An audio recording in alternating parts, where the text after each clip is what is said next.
गुरुर्ब्रह्मा गुरुर्विष्णुः गुरुर्देवो महेश्वरः गुरुस्साक्षात् परं ब्रह्म तस्मै श्रीगुरवे नमः। श्रुतिस्मृतिपुराणानाम् आलयं करुणालयं नमामि भगवत्पादशङ्करं लोकशङ्करं शङ्करं शङ्कराचार्यं केशवं बादरायणं सूत्रभाष्यकृतौ वन्दे भगवन्तौ पुनः पुनः। नमामि गौडपादञ्च शङ्करं श्रीसुरेश्वरं स्वामिनं सच्चिदानन्दमिन्द्रं तं ज्ञानरूपिणे। ಓಂ ನಾರಾಯಣ ನಾರಾಯಣ ನಾರಾಯಣ.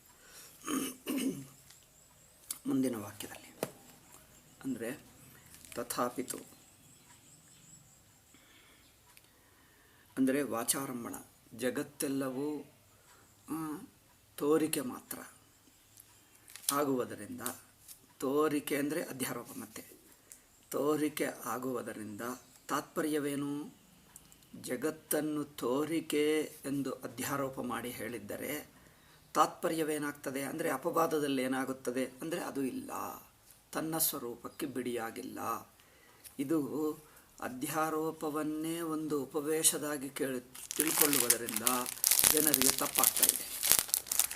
ಆದ್ದರಿಂದ ಶಾಸ್ತ್ರ ಅಧ್ಯಾರೋಪವೇನು ಅಪವಾದವೇನು, ಅನುವಾದವೇನು ಉಪದೇಶವೇನು, ಇದೆಲ್ಲ ವ್ಯತ್ಯಾಸ ಗೊತ್ತಾಗಬೇಕು. ತೋರಿಕೆ ಆಗುವುದರಿಂದ ಎಂದು ಉಪದೇಶ ಅಲ್ಲ. ತೋರಿಕೆ ಎಂಬುದು ಅಧ್ಯಾರೋಪ, ಅದರ ನಿಜವಾದ ಸತ್ಯತ್ವವನ್ನು ಅಪವಾದ ಮಾಡಲಿಕ್ಕೆ ತೋರಿಕೆ ಎಂದು ಹೇಳಾಯಿತು. ಅದು ಪ್ರಪಂಚ ತಾನು ತಾನಾಗಿದೆ ಎಂಬುವ ತಿಳಿವಳಿಕೆಯನ್ನು ಅಪವಾದ ಮಾಡಲು ಅದು ಒಟ್ಟು ತೋರಿಕೆ. ತೋರಿಕೆ ಎಂದು ಬಾಯಿದಿಂದ ಹೇಳಿದ್ದರೆ ಆಗುತ್ತದೆ ಅಲ್ಲವೇ? ಒಂದು ಜಗತ್ತಿದೆ ಎಂದು ನಮ್ಮ ಅನುಭವ ಇದೆ, ನೀವಿದನ್ನು ತೋರಿಕೆ ಎಂದು ಹೇಳಿದ್ದೀರಿ, ಆಯಿತು. ಅದನ್ನು ಅಧ್ಯಾರೋಪ ಎಂದು ಹೇಳಿದ್ದೀರಿ, ಆಯಿತು. మరి ಇದರ ಸತ್ಯತ್ವ ಹೋಯಿತು ಅಂದರೆ ಹೇಗೆ ಹೋಗ್ತದೆ?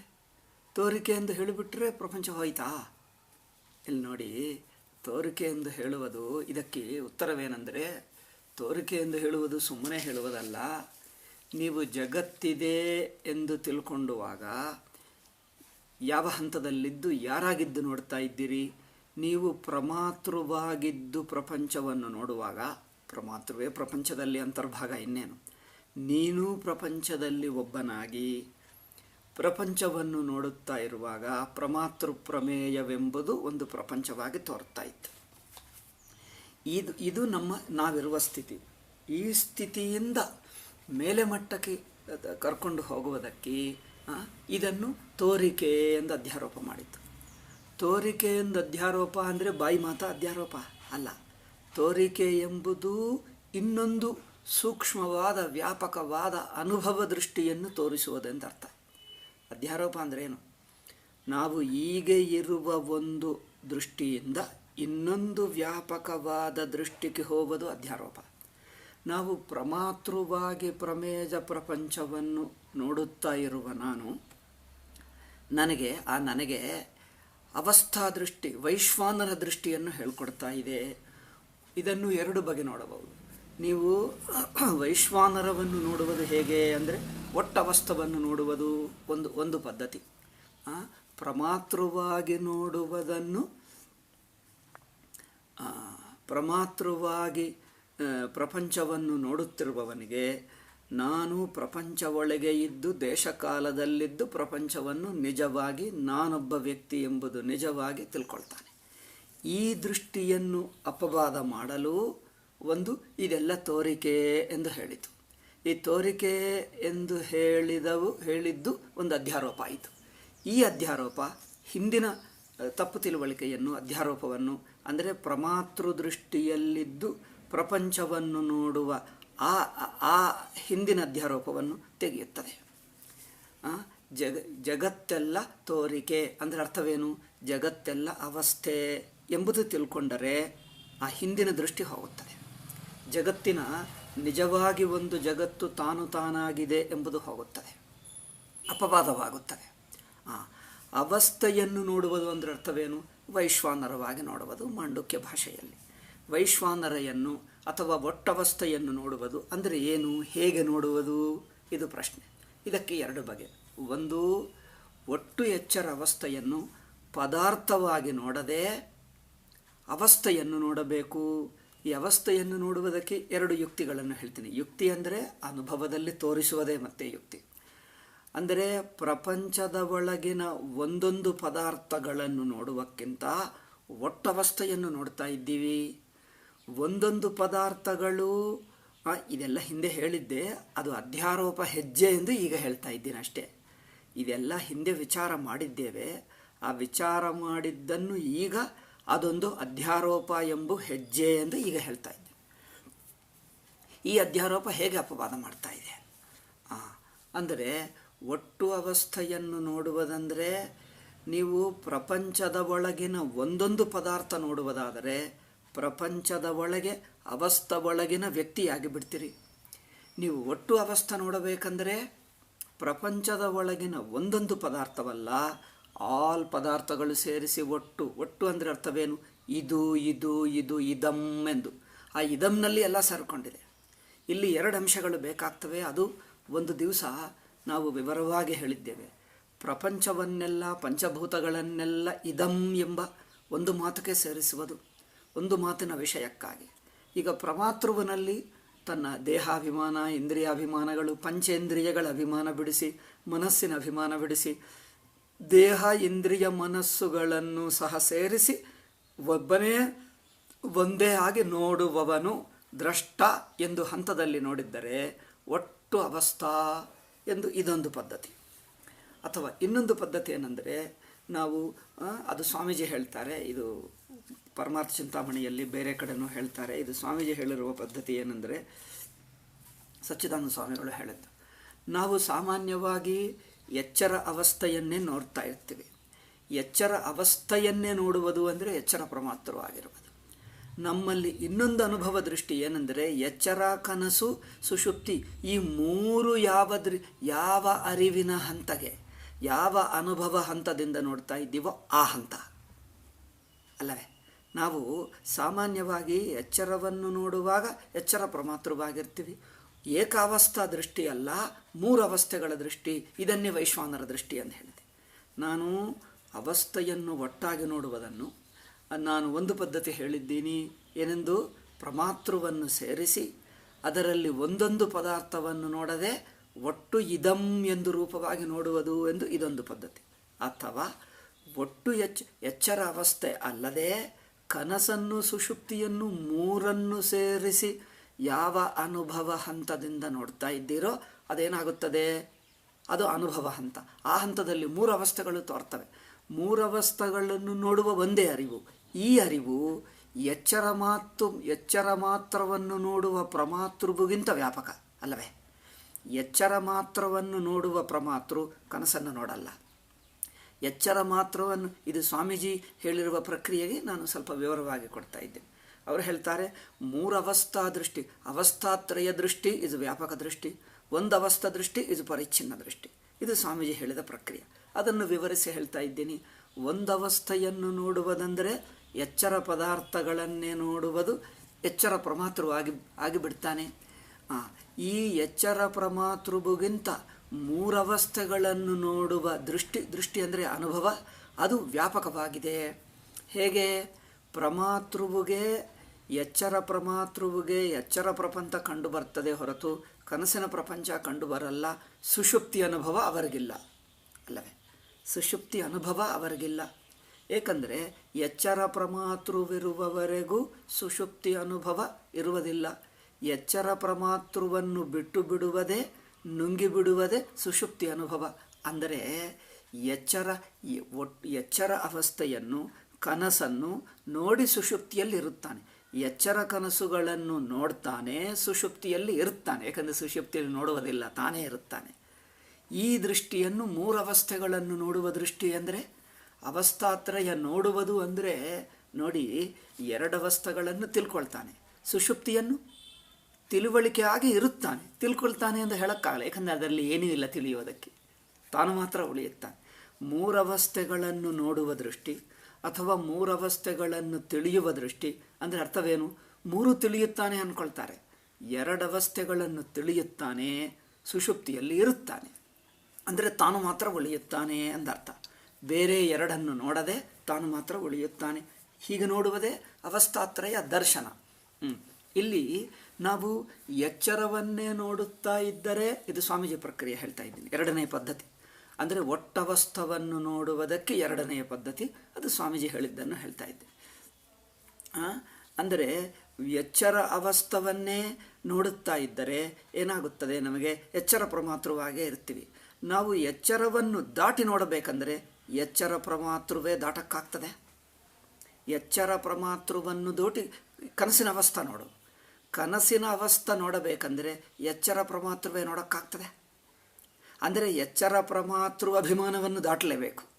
ಎಚ್ಚರ ಪ್ರಮಾತೃವಿನ ಅಭಿಮಾನಕ್ಕಿಂತ ಹೆಚ್ಚಿನದು, ವ್ಯಾಪಕವಾದದ್ದು. ಅಂದರೆ ಎಚ್ಚರ ಅವಸ್ಥಾ ಒಂದು ಸಣ್ಣ ಸರ್ಕಲ್ ಆದರೆ ಎಚ್ಚರ ಕನಸುಗಳನ್ನು ಎರಡನ್ನು ಒಟ್ಟಾಗಿ ನೋಡುವುದು ದೊಡ್ಡ ಸರ್ಕಲ್, ವ್ಯಾಪಕವಾದ ಸರ್ಕಲ್. ಅದರಿಂದ ನಮ್ಮ ಅರಿವು ಇಡೀ ಎಚ್ಚರವನ್ನು ತಿಳ್ಕೊಂಡು ಅದನ್ನು ವ್ಯಾಪಿಸಿ ಅದಕ್ಕಿಂತ ಹೆಚ್ಚು ಕನಸನ್ನು ನೋಡುವಂಥದ್ದಾಗಿದೆ ಅಲ್ಲವೇ? ಇದು ಸೂಕ್ಷ್ಮ ಗಮನಿಸಿ. ನಮ್ಮದು ಯಾವ ಹಂತದಿಂದ ನಮ್ಮ ಅನುಭವದಲ್ಲೇ ಇದನ್ನು ಸ್ವಲ್ಪ ಬಿಡಿಸುವುದಕ್ಕೆ ಹಿಂದೆ ಹೇಳಿದ್ದೆ, ಮತ್ತೊಂದು ಸಲ ಹೇಳ್ತೀನಿ. ನಮಗೆ ಅನುಭವ ಅಂದರೆ ಯಾವ ಅನುಭವ? ಮೂರವಸ್ಥೆಗಳನ್ನು ನೋಡುವ ಅನುಭವ ಎಂದು ಹೇಳ್ತೀವಿ. ಈ ಅನುಭವ ಅಂದ್ರೇನು ನೋಡೋಣ. ಒಂದು ಇಂದ್ರಿಯಾನುಭವ. ಇಂದ್ರಿಯಾನುಭವ ಅಂದರೆ ಏನು? ಇಂದ್ರಿಯಗಳಿಂದ ಶಬ್ದ, ಸ್ಪರ್ಶ, ರೂಪ, ರಸ, ಗಂಧಗಳನ್ನು ನೋಡುವುದು ಇಂದ್ರಿಯಾನುಭವ. ಈ ಇಂದ್ರಿಯಾನುಭವ, ಇದು ಇಂದ್ರಿಯಾನುಭವ ಎಲ್ಲರಿಗಿದೆ. ಇದು ಪ್ರತ್ಯಕ್ಷ ಇಂದ್ರಿಯಾನುಭವ ಒಂದು ಹಂತ. ಇಂದ್ರಿಯಾನುಭವಕ್ಕಿಂತ ಸ್ವಲ್ಪ ಒಳಗಿನದು, ವ್ಯಾಪಕವಾಗಿದ್ದು ಏನಿದೆ? ಮಾನಸ ಪ್ರತ್ಯಕ್ಷ. ಮಾನಸ ಪ್ರತ್ಯಕ್ಷ ಅಂದರೆ ಎರಡಾಗುತ್ತದೆ. ಇಂದ್ರಿಯದಿಂದ ಗೊತ್ತಾಗುವುದು ಮನಸ್ಸಿನಲ್ಲಿ ಗೊತ್ತಾಗ್ತದೆ. ಪ್ಲಸ್ ಮಾನಸ ಪ್ರತ್ಯಕ್ಷದಲ್ಲಿ ಎರಡು ಅಂಶಗಳಿವೆ. ಅದಕ್ಕೋಸ್ಕರ ಮಾನಸ ಪ್ರತ್ಯಕ್ಷವನ್ನು ಅಂತಃಕರಣ ಎಂದು ಏಕೆ ಹೇಳಿದ್ದೀವಿ ಅಂದರೆ, ಅದು ಅಂತಃಕರಣ ಇದೆ, ಬಹಿಃಕರಣ ಇದೆ, ಎರಡು. ಅಂದರೆ ಇಂದ್ರಿಯ ಪ್ರತ್ಯಕ್ಷ, ಮಾನಸ ಪ್ರತ್ಯಕ್ಷದಲ್ಲಿ ಎರಡು ಅಂಶಗಳು. ಒಂದು ಬಾಹ್ಯ ವಿಷಯಗಳನ್ನು ತಿಳ್ಕೊಳ್ಳುವುದು, ಇನ್ನೊಂದು ಮನಸ್ಸಿನ ಎಮೋಷನ್ಸ್, ಭಾವೋದ್ವೇಗಗಳನ್ನು ತಿಳ್ಕೊಳ್ಳುವುದು. ಈ ಎರಡು ಸೇರಿಸಿ ಏನು ಹೇಳಿದ್ದೀವಿ? ಮಾನಸ ಪ್ರತ್ಯಕ್ಷ. ಈ ಎರಡು ಅಂದರೆ ಎರಡು ಸೇರಿಸಿ ಹೇಳ್ತಾ ಇದ್ದೀರಿ. ಎರಡೇನು ಅಂದರೆ ಎರಡು ಬಗೆಯನ್ನು ತಿಳಿಯುವುದು ಒಂದೇ ಮಾನಸ ಪ್ರತ್ಯಕ್ಷ. ಅಂದರೆ ವಿಷಯಗಳನ್ನು, ಇಂದ್ರಿಯಗಳನ್ನು ತಿಳಿಯುವುದು ಮಾನಸ ಪ್ರತ್ಯಕ್ಷ. ಹೇಗೆ ಅಂದರೆ ಇಂದ್ರಿಯದಿಂದ ತಿಳಿಯುವಾಗ ನಾವು ಒಂದೊಂದನ್ನೇ ತಿಳಿಯುತ್ತೀವಿ ನೋಡಿ. ಕಣ್ಣಿನಿಂದ ತಿಳಿಯುವಾಗ ಬಣ್ಣ ಮಾತ್ರ ತಿಳಿಯುತ್ತೆ, ಕಿವಿಯಿಂದ ತಿಳಿಯುವಾಗ ಶಬ್ದ ಮಾತ್ರವನ್ನು ತಿಳಿಯುತ್ತೆ. ನಾವಿನ್ನು ಹೇಳ್ತಾ ಇದ್ದೀವಿ 5 ಇಂದ್ರಿಯಗಳನ್ನು ಸೇರಿಸಿ ನನಗೆ ಇಂದ್ರಿಯಗಳಿವೆ ಎಂದು ಯಾರಿಗೆ ಗೊತ್ತಾಗ್ತಾ ಇದೆ? ಅಥವಾ ಇನ್ನೊಂದು, ಇದು ಸ್ಪಷ್ಟವಾಗಿ ಅರ್ಥವಾಗಬೇಕಾದರೆ ನೋಡಿ, ಕಣ್ಣು ತೆಗೆದಿದ್ದು ನೋಡ್ತಾ ಇದ್ದೀನಿ, ಕಣ್ಣು ತೆರೆದು ನೋಡ್ತಾ ಇದ್ದೀನಿ ಎಂದು ಅನುಭವ ಇದೆ. ಕಣ್ಣು ಮುಚ್ಚಿದರೆ ನನಗೇನು ಗೊತ್ತಾಗ್ತಾ ಇಲ್ಲ ಅನಿಸುತ್ತಾ ಇದೆಯಾ? ಏನಿಲ್ಲ ಎಂಬುದು ಗೊತ್ತಾಗ್ತಾ ಇದೆ ಅನಿಸುತ್ತಾ ಇದೆ. ಕಣ್ಣು ಮುಚ್ಚಿದೆ ಎಂದು ಗೊತ್ತಾಗ್ತಾ ಇದೆಯಾ? ನಾವು ಕಣ್ಣು ತೆರೆದಾಗ ಹೊರಗಿನ ಬಣ್ಣ ಕಂಡು ಬರುತ್ತದೆ, ಕಣ್ಣು ಮುಚ್ಚಿದಾಗ ಬಣ್ಣ ಕಂಡು ಬರಲ್ಲ. ನಿಜ, ಕಣ್ಣು ಮುಚ್ಚಿದೆ ಎಂಬುದು ಗೊತ್ತಾಗ್ತಾ ಇದೆಯಲ್ಲ, ಅದು ಮನಸ್ಸು, ಮಾನಸ ಪ್ರತ್ಯಕ್ಷ. ಅಂದರೆ ಕಣ್ಣು ತೆರೆದಿದೆ, ಕಣ್ಣು ಮುಚ್ಚಿದೆ, ಕಣ್ಣು ತೆರೆದಿದೆ, ಕಣ್ಣು ಮುಚ್ಚಿದೆ. ಈ ಎರಡು ಅನುಭವಗಳು ಯಾವ ಹಂತಕ್ಕೆ ಗೊತ್ತಾಗ್ತಾ ಇದೆ? ಅದು ಮಾನಸ ಪ್ರತ್ಯಕ್ಷ. ಉದಾಹರಣೆಗೆ ಒಂದು ರೂಮ್ನಲ್ಲಿ ಫಸ್ಟ್ ಫ್ಲೋರ್ನಲ್ಲಿ ನಿಂತುಕೊಂಡು ನೀವು ಕಿಟಕಿಯಿಂದ ಹೊರಗೆ ನೋಡ್ತಾ ಇದ್ದೀರಿ. ರೋಡ್ಗೆ ನೋಡುತ್ತಾ ಇರುವಾಗ ಯಾರೋ ಎಂದು ವಾಹನ ಬರ್ತಾ ಇದೆ, ಹೋಗ್ತಾ ಇದೆ, ಯಾರಾಗ್ತದೆ ಕಂಡು ಬರ್ತದೆ. ಸ್ವಲ್ಪ ಹೊತ್ತಿಗೆ ಗಾಲಿಗೆ ಏನಾಯಿತು? ಆ ಕಿಟಕಿ ಮುಚ್ಚಿ ಹೋಯಿತು. ಆವಾಗೇನಾಯಿತು? ನೀವು ಕಿಟಕಿಯಿಂದ ಹೊರಗೆ ನೋಡ್ತಾ ನೋಡ್ತಾ ನೋಡ್ತಾ ನೋಡ್ತಾ ಅದೇ ಅಭ್ಯಾಸವಾಗಿ ಕಿಟಕಿ ಮುಚ್ಚಿದರೆ ಏನು ಅನಿಸುತ್ತದೆ? ಅಯ್ಯೋ, ಏನು ಕಂಡು ಬರ್ತಾ ಇಲ್ಲ, ಏನು ಕಂಡು ಬರ್ತಾ ಇಲ್ಲ. ಏನು ಕಂಡು ಬರ್ತಾ ಇಲ್ಲ ಅಂದರೆ ಅರ್ಥವೇನು? ಹೊರಗಿನ ರೋಡ್ಡು ಕಂಡು ಬರ್ತಾ ಇಲ್ಲ ಅಷ್ಟೇ ಹೊರತು ಏನು ಕಂಡು ಬರ್ತಾ ಇಲ್ಲ ಅಂದರೆ ನನ್ನ ಕಣ್ಣೇ ಇಲ್ಲ ಎಂದು ಹೇಳ್ತೀರಾ? ಕಣ್ಣೇ ನನಗಿಲ್ಲ ಎಂದು ಹೇಳ್ತೀರಾ? ಅಲ್ಲ. ಕಣ್ಣು ತೆರೆದಿದೆ, ಕಣ್ಣು ಕಿಟಕಿ ಮೂಲಕ ಹೊರಗಿನ ರೋಡನ್ನು ನೋಡುತ್ತಾ ಇತ್ತು. ಈಗ ಕಿಟಕಿ ಮುಚ್ಚಿದರೆ ರೋಡು ಕಂಡು ಬರಲ್ಲ, ನಿಜ, ಆ ಮುಚ್ಚಿದ ಕಿಟಕಿ ಕಂಡು ಬರ್ತದೆ ಅಲ್ವೇ? ಅದು ನಾನು ಹೇಳ್ತಾ ಇದ್ದೆ. ಮುಚ್ಚಿದ ಕಿಟಕಿ ಕಂಡು ಬರ್ತಾ ಇದೆ. ನನಗೇನು ಕಂಡು ಬರಲ್ಲ ಅಂದರೆ ಕಣ್ಣೇ ಇಲ್ಲ, ಕಣ್ಣು ಮುಚ್ಚಿ ಹೋಯಿತು ಹೇಳ್ತೀವ? ಇಲ್ಲಿ ನೋಡಿ, ಇದು ಸೂಕ್ಷ್ಮ ಪಾಯಿಂಟ್ ಇದೆ, ತುಂಬ ಒಳ್ಳೆಯ ಅಂಶ. ಇದನ್ನಿಟ್ಕೊಂಡರೆ ನಿಮಗೆ ಇಂದ್ರಿಯ ಅರ್ಥವಾಗ್ತದೆ. ಕಿಟಕಿ ಮೂಲಕ ಹೊರಗಿಂದು ನೋಡುವಾಗ ಕಿಟಕಿ ತೆಗೆದಿದೆ ಎನ್ನುವುದು ನಾವು ಮರೆತು ಹೋಗ್ತಾ ಇದ್ದೀವಿ. ಅದು ಕಣ್ಣಿನಲ್ಲಿ ಸೇರಿಸ್ಕೊಂಡು ಬಿಟ್ಟಿದ್ದೀವಿ. ಲೌಕಿಕ ಉದಾಹರಣದಲ್ಲಿ ಕಿಟಕಿ ತೆರೆದಿದ್ದನ್ನು ಕಣ್ಣಿನಲ್ಲಿ ಸೇರಿಸ್ಕೊಂಡು ಹೊರಗಿನ ಪದಾರ್ಥವನ್ನು ನೋಡ್ತಾ ಇದ್ದೀವಿ. ನೋಡ್ತಾ ಕಿಟಕಿ ಮುಚ್ಚಿದರೆ ಏನಾಗುತ್ತದೆ? ಅಯ್ಯೋ, ಏನು ಕಂಡು ಬರ್ತಾ ಇಲ್ಲ. ಏನು ಕಂಡು ಬರ್ತಾ ಇಲ್ಲ ಅಲ್ಲ, ರೋಡ್ಡು ಜಾಗದಲ್ಲಿ ಕಿಟಕಿ ಕಂಡು ಬರ್ತಾ ಇದೆ. ಯಾವುದೋ ಒಂದು ಕಂಡು ಬರ್ತಾ ಇದೆ. ಕಣ್ಣು ಮುಚ್ಚಿ ಹೋಗಲಿಲ್ಲ. ಕಣ್ಣಿನ ನೋಟ ಇದೆ. ಕಣ್ಣಿನ ನೋಟ ಇದೆ. ಯಾವ ಕಣ್ಣಿನ ನೋಟಗೆ ರೋಡ್ಡು ಕಂಡು ಬರುತ್ತಿತ್ತೋ ಈಗ ಅದೇ ರೋಡ್ಡು ಜಾಗದಲ್ಲಿ ಕಿಟಕಿ ಕಂಡು ಬರ್ತಾ ಇದೆ. ಅಷ್ಟೇ ವ್ಯತ್ಯಾಸ, ಬಟ್ ಕಂಡು ಬರ್ತಾ ಇದೆ ನೋಡಿ, ಅಲ್ಲವೇ? ಹಾಗೆ ಕಿಟಕಿ ತೆರೆದಾಗ ರೋಡ್ಡು ಕಂಡು ಬರುತ್ತಾ ಇರುವ ಕಣ್ಣಿನ ನೋಟಗೆ ಕಿಟಕಿ ಕಂಡು ಬರ್ತಾ ಇದೆ.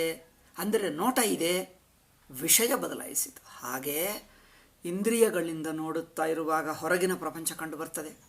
ಇಂದ್ರಿಯ ಮುಚ್ಚಿದ ಇಂದ್ರಿಯ ಸ್ಥಿತಿ ಮನಸ್ಸಿನ ಪ್ರತ್ಯಯವಾಗುತ್ತದೆ. ಮನಸ್ಸಿನ ಪ್ರತ್ಯಯದಲ್ಲಿ ಏನಿದೆ? ಈಗ ಕಣ್ಣು ಮುಚ್ಚಿದೆ, ಏನು ಕಂಡು ಬರ್ತಾ ಇಲ್ಲ ಎಂಬುದು ಇಂದ್ರಿಯ ಸ್ಥಿತಿ.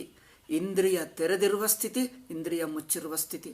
ತೆರೆದಿರುವ ಸ್ಥಿತಿ, ಮುಚ್ಚಿರುವ ಸ್ಥಿತಿ ಎರಡು ಯಾವ ಮನಸ್ಸಿನ ಅನುಭವಕ್ಕೆ ಗೊತ್ತಾಗ್ತಾ ಇದೆಯೋ ಅದು ಮಾನಸ ಪ್ರತ್ಯಕ್ಷ. ಇದು ಸ್ವಲ್ಪ ಸೂಕ್ಷ್ಮವಾಗಿ ಗಮನಿಸಬೇಕು, ಅಲ್ಲವೇ?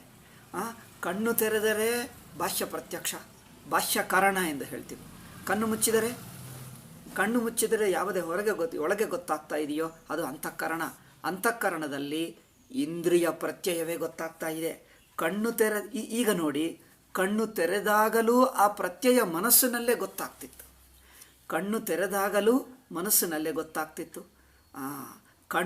ಕಣ್ಣಿನ ಮೂಲಕ ಬಣ್ಣ ಎರಡು ಮನಸ್ಸಿನಲ್ಲೇ ಗೊತ್ತಾಗ್ತಿತ್ತು.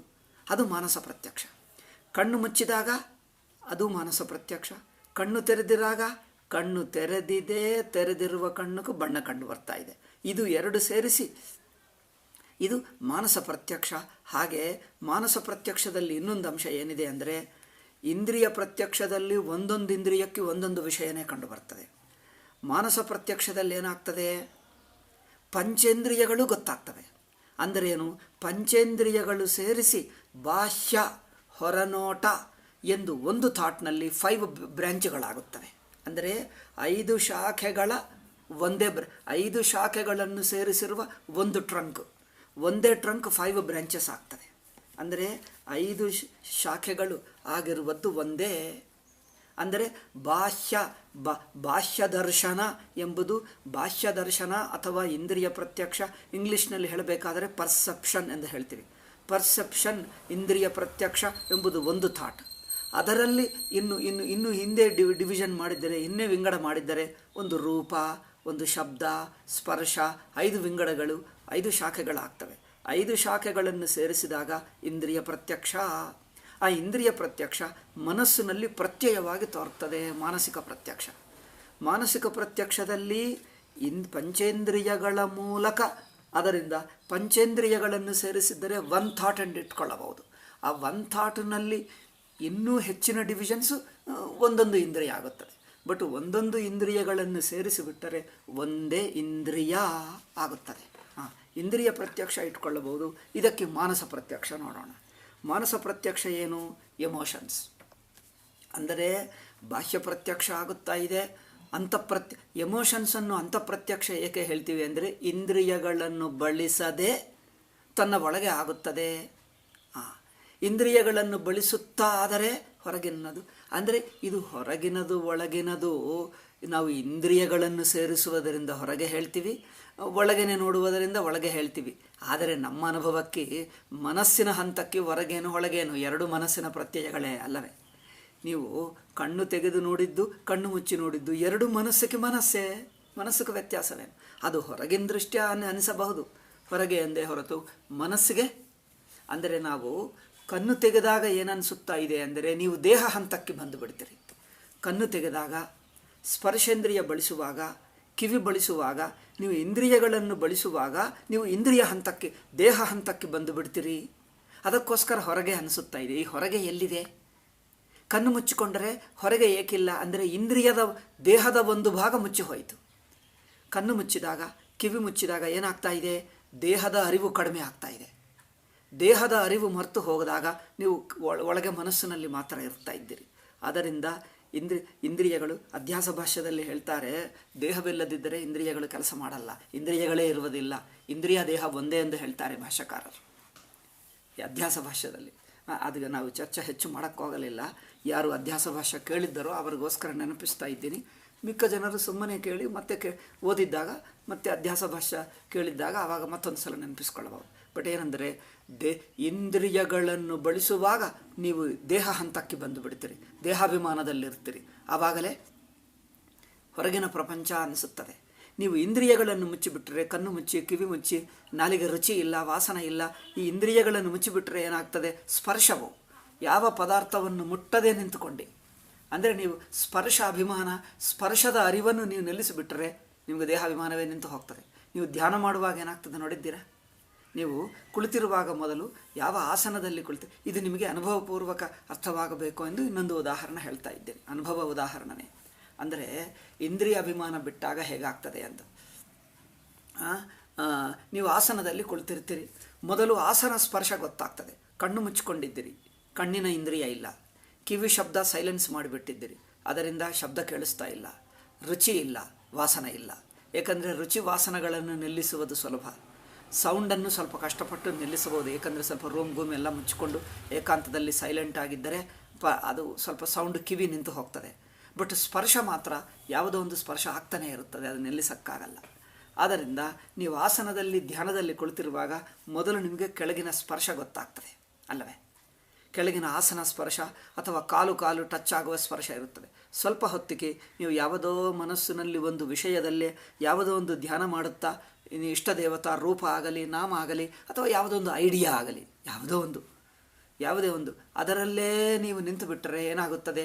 ಹೊರಗಿನ ನಾನು ಭೂಮಿಯನ್ನು ಸ್ಪರ್ಶ ಮಾಡ್ತಾ ಇದ್ದೇನೆ ಎಂದು ಸ್ಪರ್ಶದ ಅರಿವು ನಿಂತು ಹೋಗ್ತದೆ. ಅಂದರೆ ಏನು? ಸ್ಪರ್ಶೇಂದ್ರಿಯವು ಸ್ಟಾಪ್ ಆಗಿಬಿಡ್ತದೆ.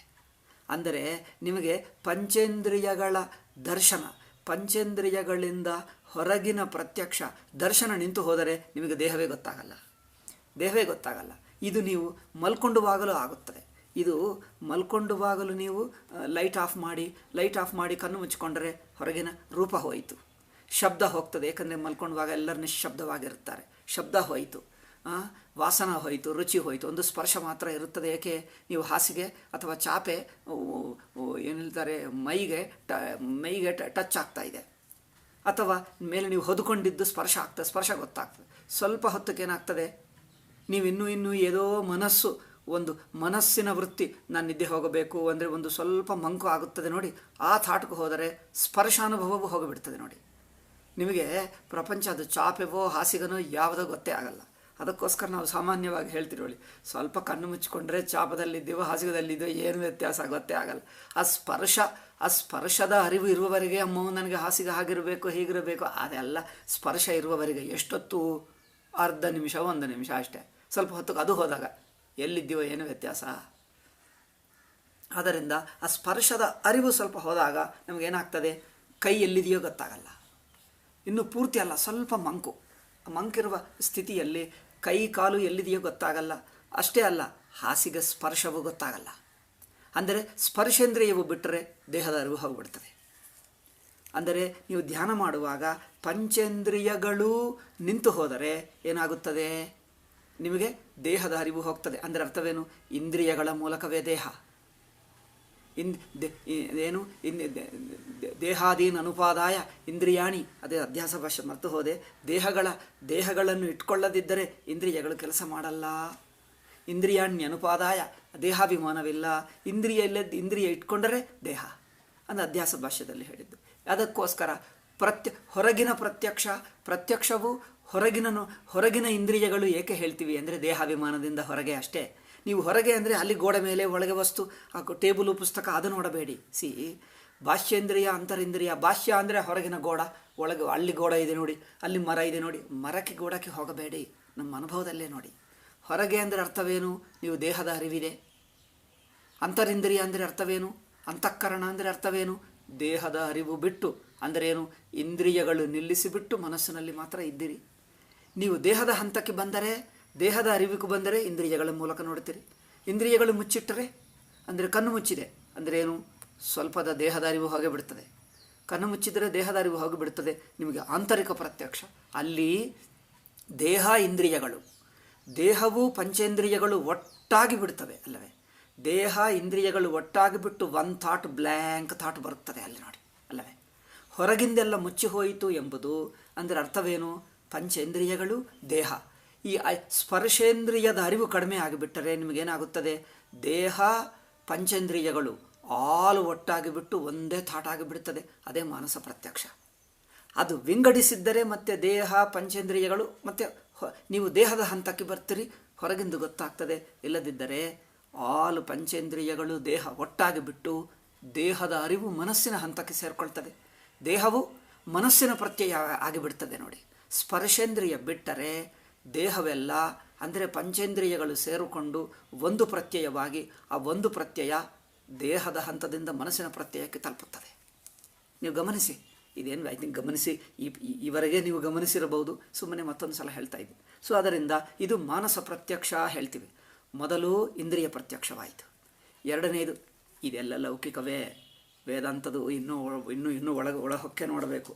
ಆದರೆ ಇದು ಸ್ವಲ್ಪ ಗೊತ್ತಾದರೆ ಕಾಂಟ್ರಾಸ್ಟ್ಗೆ ಸಾಕ್ಷಿ ಅನುಭವ ಹೇಗೆ ಎಂದು ಗೊತ್ತಾಗ್ತದೆ. ಆ ಕಾಂಟ್ರಾಸ್ಟ್ಗೋಸ್ಕರ ಇದು ಹೇಳ್ತಾ ಇದ್ದೀವಿ. ಮೊದಲು ಇಂದ್ರಿಯ ಪ್ರತ್ಯಕ್ಷ, ಎರಡನೇದು ಮಾನಸ ಪ್ರತ್ಯಕ್ಷ, ಮೂರನೇದೇನೆಂದರೆ ಯೋಗಿ ಪ್ರತ್ಯಕ್ಷ. ಯೋಗಿ ಪ್ರತ್ಯಕ್ಷ ಹೇಗಿರುತ್ತದೆ ಅಂದರೆ,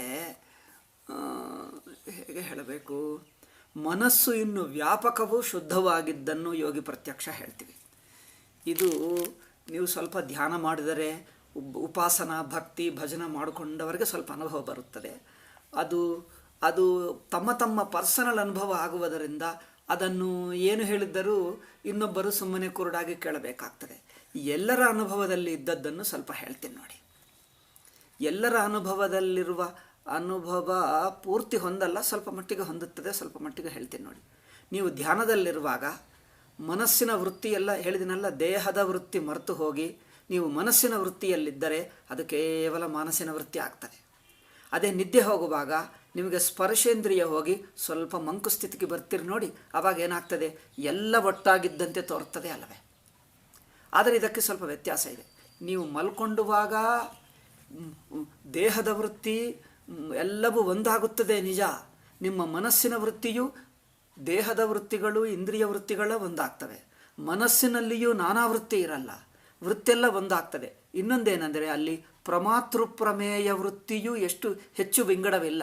ಪ್ರಮಾತೃ ಪ್ರಮೇಯ ವಿಂಗಡವೂ ಹೆಚ್ಚಿಲ್ಲ. ಅದು ತುಂಬ ಹತ್ತಿರವಾಗಿ ತಾನು ಪ್ರಮಾತೃ ತಾನೇ ಪ್ರಮೇಯ ತಾನೇ ಎಂದಂತೆ ಹತ್ತಿರಕ್ಕೆ ಬಂದು ಬಿಡ್ತದೆ ನೋಡಿ. ಅಂದರೆ ಪ್ರಮಾತೃ ಪ್ರಮೇಯ ಎರಡು ಹತ್ತಿರಕ್ಕೆ ಬಂದು ಬಿಟ್ಟಂಥ ಒಂದು ಎಲ್ಲ ಮುಳುಗಿ ಹೋಗುವಂತೂ ಆಕಾರ ವೃತ್ತಿ, ಮಂಕು ಆಕಾರ ವೃತ್ತಿ ಆಗುತ್ತದೆ ನೋಡಿ. ಮಂಕಾಕಾರ ವೃತ್ತಿ ಅಂದರೆ ಮಂಕಾಕಾರ ಅನುಭವ, ಅಂದರೆ ಎಲ್ಲ ಒಂದೇ ಎಂದೆಂದು ಏನು ಗೊತ್ತಿಲ್ಲ, ಬಟ್ ಏನೋ ಇದೆ ಅಷ್ಟೇ, ಏನಿಲ್ಲ ಎಂದು ಮಂಕನಿಸುತ್ತದೆ. ಆ ಥರ ಅದರಲ್ಲಿ ಇಂದ್ರಿಯಗಳು ಸೇರಿಕೊಂಡಿವೆ, ದೇಹ ಸೇರಿಕೊಂಡಿದೆ, ಮನಸ್ಸಿನ ನಾನಾ ವೃತ್ತಿಗಳೆಲ್ಲ ಸೇರಿಕೊಂಡು ಒಂದೇ ವೃತ್ತಿ ಆಗಿಬಿಟ್ಟಿತು. ಆದರೆ ಅದು ತುಂಬ ನಿದ್ದೆ ಆಕಾರ ಆಗುವುದರಿಂದ ಅದರಲ್ಲಿ ಅನುಭವ ಹೆಚ್ಚಿಲ್ಲ. ಧ್ಯಾನ ಮಾಡುವಾಗ ಸ್ವಲ್ಪ ಆಗುತ್ತದೆ. ಧ್ಯಾನ ಮಾಡುವಾಗ ಮಾತ್ರ ಅರಿವಿನ ವೃತ್ತಿಯಲ್ಲಿ ಸೇರಿಕೊಳ್ತದೆ. ಅದೇ ಇಷ್ಟದೇವತಾ ರೂಪ ಇದ್ದರೆ ಅದು ಸಾತ್ವಿಕ ವೃತ್ತಿ ಆಗುವುದರಿಂದ ನಿಮ್ಮ ಇಷ್ಟದೇವತಾ ಭಾವ, ಇಷ್ಟದೇವತಾ ರೂಪ, ನಿಮ್ಮ ರಾಮ ಕೃಷ್ಣ ಶಿವ, ಅಥವಾ ನೀವು ಯೋಗಿ ಆದರೆ ರೂಪವಿಲ್ಲದ ಅನುಭವ ಬರುತ್ತದೆ. ಯೋಗಿಗಳು ರೂಪವಿಟ್ಟುಕೊಳ್ಳದೆ ಯಾವುದೇ ಒಂದು ಸಾತ್ವಿಕ ಮನಸ್ಸಿನ, ಶುದ್ಧ ಮನಸ್ಸಿನ, ವ್ಯಾಪಕ ಮನಸ್ಸಿನ ಭಾವ ಇರುತ್ತದೆ. ಅಂದರೆ ಅದರಲ್ಲಿ ಅದು ಅದೇ ಮನಸ್ಸು ಸಾಮಾನ್ಯ ಮಾನಸ ಪ್ರತ್ಯಕ್ಷವೇ ಯೋಗಿ ಪ್ರತ್ಯಕ್ಷ ಅಥವಾ ಭಕ್ತರ ಪ್ರತ್ಯಕ್ಷ, ಹೆಚ್ಚು ವ್ಯತ್ಯಾಸವಿಲ್ಲ. ಅದು ಮನಸ್ಸಿನ ಹಂತ ಒಂದೇ ಎನ್ನುವುದು ಹೇಳಬಹುದು. ಮನಸ್ಸಿನ ಹಂತ ಒಂದೇ, ಸಾತ್ವಿಕದಲ್ಲಿ ವ್ಯಾಪಕವಾಗುತ್ತದೆ, ಸಾಮಾನ್ಯರಲ್ಲಿ ಆ ಮಂಕು ಇರುವ ಹಾಗೆ ಇರುತ್ತದೆ. ಸಾಮಾನ್ಯ ಮಾನಸ ಪ್ರತ್ಯಕ್ಷ ಯೋಗಿ ಪ್ರತ್ಯಕ್ಷಕ್ಕೆ ವ್ಯತ್ಯಾಸವೇನೆಂದರೆ ಅದು ಶುದ್ಧವೂ ವ್ಯಾಪಕವೂ, ಇದೇನೋ ಅಶುದ್ಧ ಪರಿಮಿತ ಅಷ್ಟೇ. ನಾವು ಮಂಕಿನ ಸ್ಥಿತಿ ಬರುವಾಗ ಅದು ಪರಿಮಿತ ಸ್ಥಿತಿಯಾಗುತ್ತದೆ, ಎಲ್ಲವೂ ಅದರಲ್ಲೇ ಮುಳುಗಿ ಮುಳುಗಿ ಮುಳುಗಿ ಒಂದೇ ಬ್ಲ್ಯಾಂಕ್ ಅಂದಂತೆ ಸ್ಥಿತಿ, ಅಥವಾ ಏನೋ ಸ್ವಲ್ಪ ಡಲ್ ಅಂತಂತೆ ಸ್ಥಿತಿ ಬರುತ್ತದೆ. ಅದೇ ಸ್ವಲ್ಪ ಅವೇಕಂಡ್, ಅದು ಸ್ವಲ್ಪ ಜಾಗರಣಗೊಂಡಿರುವ ಶುದ್ಧ ಸಾತ್ವಿಕವಾದ ಪ್ರಸನ್ನವಾದ ಉತ್ಸಾಹವಾದ ಅರಿವಿನ ಮೂಲಕ ಆಗಿದ್ದರೆ ಅದೇನೋ ಒಂದು ಶುದ್ಧ ಯೋಗಿಕ ಅನುಭವ.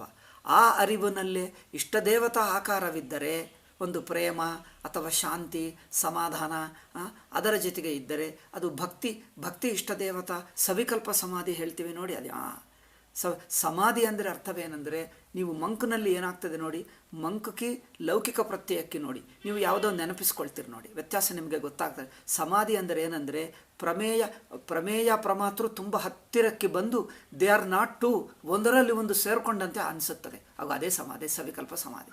ಅದು ಹೇಗೆ ಅಂದರೆ ಸ್ವಲ್ಪ ಉದಾಹರಣೆ ಹೇಳ್ತೀನಿ ನೋಡಿ. ನೀವು ಒಂದು ಕಣ್ಣು ಮುಚ್ಕೊಂಡಿದ್ದೀರಿ, ಯಾವುದೋ ಒಂದು ಪುಸ್ತಕವನ್ನು ಯಾವುದೋ ಒಂದು ನೆನಪಿಸ್ಕೊಳ್ತಾ ಇದ್ದೀರಿ, ಮರ ಪುಸ್ತಕ ನೆನಪಿಸ್ಕೊಳ್ತಾ ಇದ್ದರೆ ಪುಸ್ತಕದ ಥಾಟು ಇದಂ ರೂಪವಾಗಿ ತೋರ್ತದೆ ಅಲ್ಲವೇ? ಪುಸ್ತಕದ ಥಾಟು ಇದಂ, ನಾನು ಯೋಚನೆ ಮಾಡುವವನು ನಾನು. ಥಿಂಕರ್ ಥಾಟು ಎರಡು ವಿಂಗಡ ಸ್ಪಷ್ಟವಾಗಿ ಕಂಡು ಬರ್ತದೆ. You think of a book ಅನ್ನು ಮುಚ್ಚಿಕೊಂಡು, ಥಾಟ್ ಪುಸ್ತಕ, ನಾನು ಥಿಂಕರ್ ಥಾಟು ಎರಡು ಬೇರೆ ಎಂದು ಸ್ಪಷ್ಟವಾಗಿರುತ್ತದೆ. ಆದರೆ ನೀವು ಮಲ್ಕೊಂಡುವಕ್ಕೆ ಮುಂಚೆ ಸ್ವಲ್ಪ ಮಂಕು ಸ್ಥಿತಿ ಬರುತ್ತದೆ ನೋಡಿ, ಜಸ್ಟ್ ಡ್ರೌಸಿ ಸ್ಟೇಟು, ಮಂಕೆ ಹೇಳ್ತಾರ ಕನ್ನಡದಲ್ಲಿ, ಏನೋ ಡ್ರೌಸಿ ಹೇಳ್ತೀನಿ, ಓಕೆ.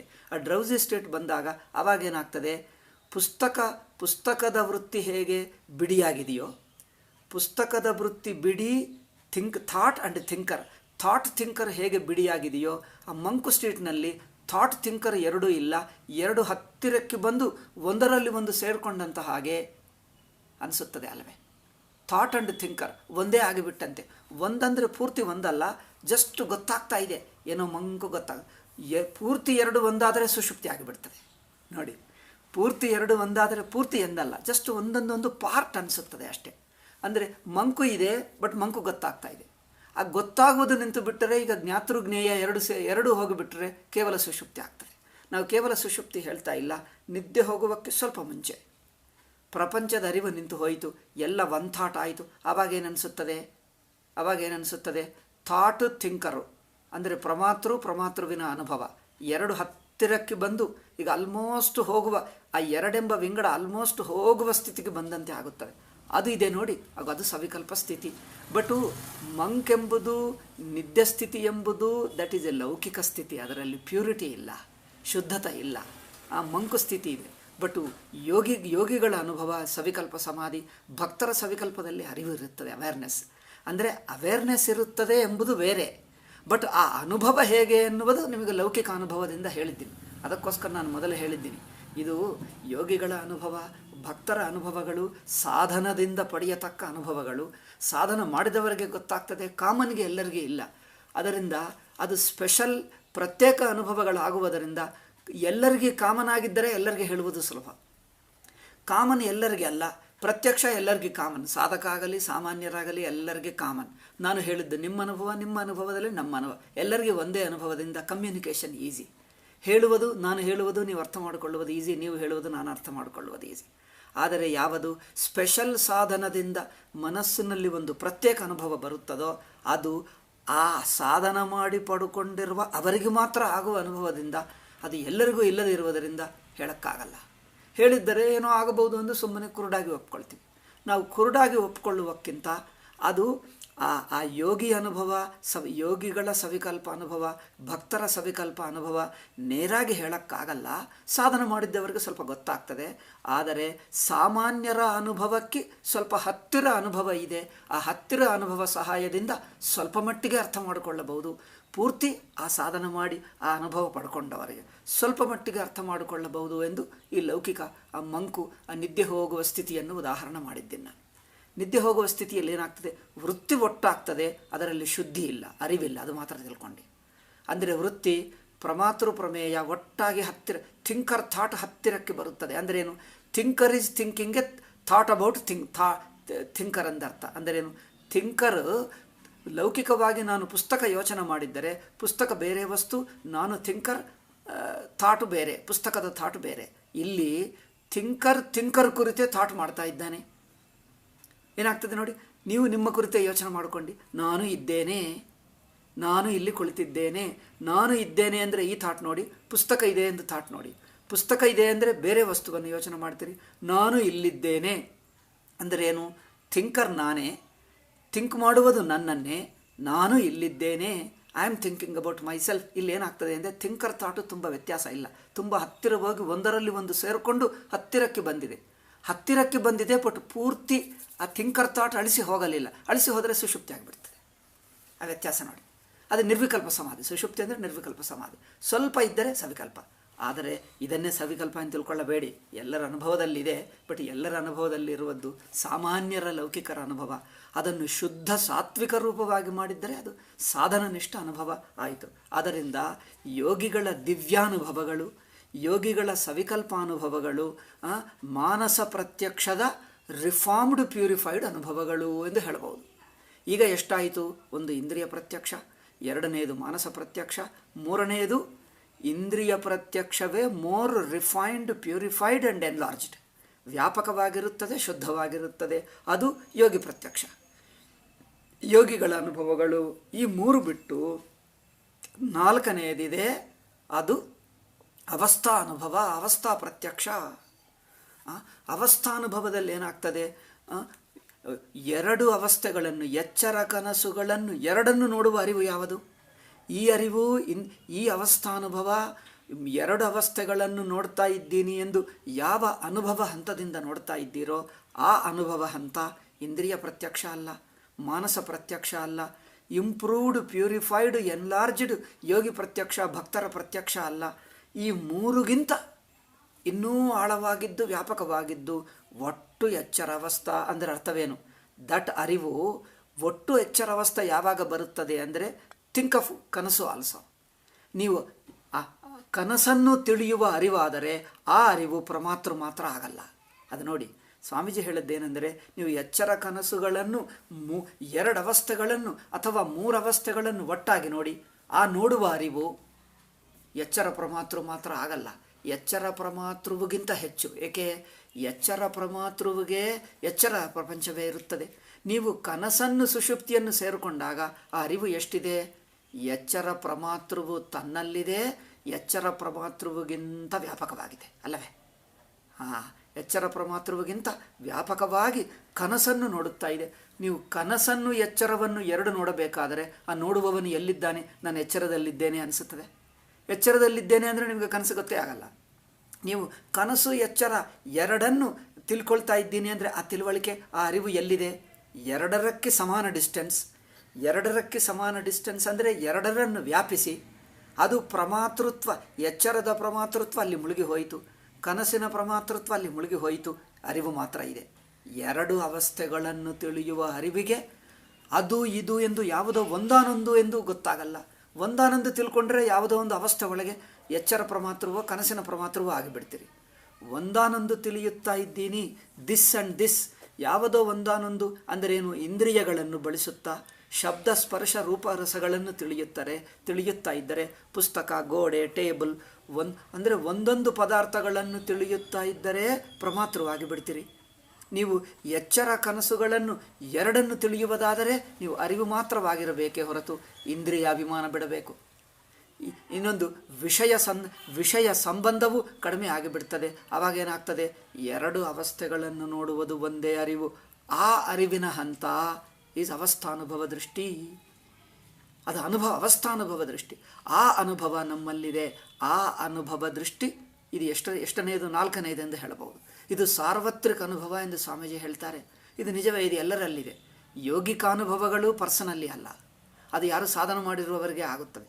ಮಾನಸ ಪ್ರತ್ಯಕ್ಷ ಎಲ್ಲರಿಗಿದೆ, ಇಂದ್ರಿಯ ಪ್ರತ್ಯಕ್ಷ ಎಲ್ಲರಿಗಿದೆ, ಅವಸ್ಥಾನುಭವ ಎಲ್ಲರಿಗಿದೆ. ಆದರೆ ಈ ಅವಸ್ಥಾನುಭವದಿಂದ ಅವಸ್ಥೆಗಳನ್ನು ನೋಡಬೇಕು. ಈ ಒಂದು ಅನುಭವ ದೃಷ್ಟಿ ಹೇಳುವುದಕ್ಕೆ ಟೈಮ್ ಆಗಿಬಿಟ್ಟಿತು. ಆಯಿತು, ಇವತ್ತು ನಾನು ಕಂಪ್ಲೀಟ್ ಮಾಡ್ತೀನಿ ಅಂದ್ಕೊಂಡೆ, ಆಗಲಿಲ್ಲ. ಈ ಎರಡು ವಾಕ್ಯಗಳಿವೆ. ಸ್ವಾಮೀಜಿ ತುಂಬ ಸ್ಪಷ್ಟವಾಗಿ ಪಾಯಿಂಟ್ ಬಿಡಿಸಿ ಹೇಳ್ತಾರೆ. ಆದ್ದರಿಂದ ಆ ಸ್ವಾಮೀಜಿ ವಾಕ್ಯದಲ್ಲಿ ಸ್ಪಷ್ಟತೆ ಇರುತ್ತದೆ. ನಿಮಗೆ ಅವಸ್ಥಾನುಭವ ದೃಷ್ಟಿ ಅರ್ಥವಾಯಿತಲ್ಲ. ಈಗ ಮುಂದೆ ಹೇಳೋಣ. ಈ ಅವಸ್ಥಾನುಭವ ದೃಷ್ಟಿಯನ್ನು ಇಟ್ಟುಕೊಂಡು ಈಗ ಅವಸ್ಥೆಗಳನ್ನು ನೋಡಿ, ಒಂದು ಅವಸ್ಥೆ ಇನ್ನೊಂದರಲ್ಲಿ ಹೇಗೆ ಕ್ಯಾನ್ಸಲ್ ಆಗುತ್ತಾ ಇದೆಯೋ, ಪರಸ್ಪರ ನಿಷೇಧ ಮಾಡಿ ಸಾಕ್ಷಿ ಮಾತ್ರ ಹೇಗೆ ಉಳಿಯುತ್ತದೆ ಎಂಬುದು ನಾಳೆ ಹೇಳೋಣ. ಓಂ ಶಾಂತಿ ಶಾಂತಿ ಶಾಂತಿ. ಹರಿ ಓಂ ಶ್ರೀ ಗುರುಭ್ಯೋ ನಮಃ. ಹರಿ ಓಂ ತತ್ಸತ್. ಓಂ ನಾರಾಯಣ ನಾರಾಯಣ.